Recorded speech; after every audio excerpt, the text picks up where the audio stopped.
Nel big match della 20ª giornata del girone B di prima categoria si incontrano la capolista Real Fieschi Forte di 8 punti di vantaggio sulla Ronchese inseguitrice, una squadra che ha avuto la forza di inanellare 9 successi in altrettante gare casalinghe, e gli amici Marassi che invece sono terzi ma reduci da 3 successi consecutivi. Un risultato diverso dalla vittoria dei padroni di casa darebbe quindi un pochettino più di pepe al torneo. A sorprese a tinte rosanere il primo spunto con il destro di Stuto allungato in corner dal tocco di un difensore. Per problemi cromatici i padroni di casa dopo pochi minuti devono abbandonare la camiseta bianca a favore del classico scacco bianco e blu. È proprio forse il cambio di maglia a permettere alla squadra di Bottaro di reagire al minuto 24 con il cross di Casella per D'Amelio che viene contratto in corner da Canistra. Pur con l'attenuante dell'assenza degli assistenti è grave la chiamata, il fuorigioco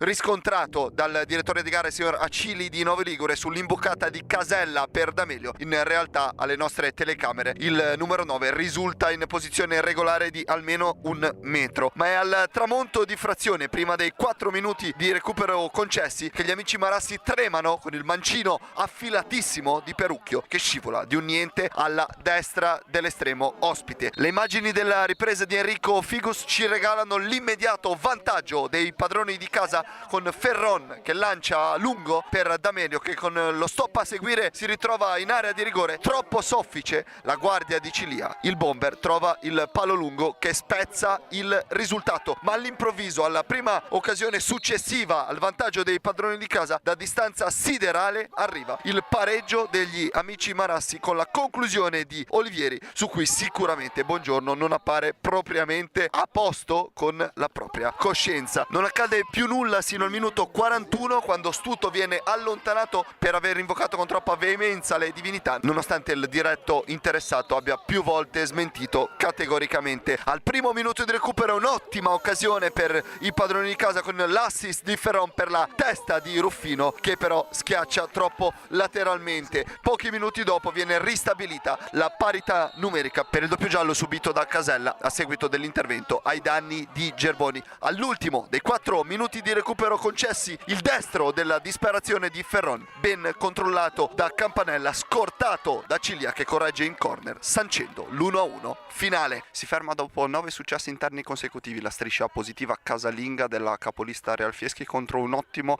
amici Marassi. Un risultato a nostro modo di vedere giusto, che testimonia l'ottimo momento di forma della squadra di Ernesto Boschi, che dà continuità con questo pareggio ai 3 successi utili consecutivi.